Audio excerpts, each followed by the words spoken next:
प्यारा मौसम हो रहा है, बहुत प्यारी बारिश हो रही है, अल्लाह की रहमत नाजिल हो रही है। लाहौर पर गुलशन रावी से रिपोर्टिंग कर रहा हूँ मैं, और बहुत प्यारी माशाल्लाह से बारिश हो रही है।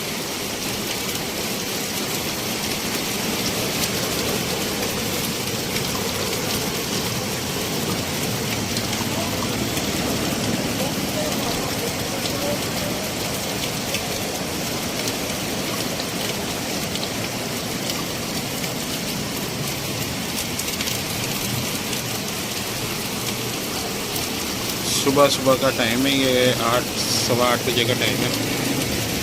अब से थोड़ी देर पहले ही अंधेरा हो गया था यहाँ पर, और माशाल्लाह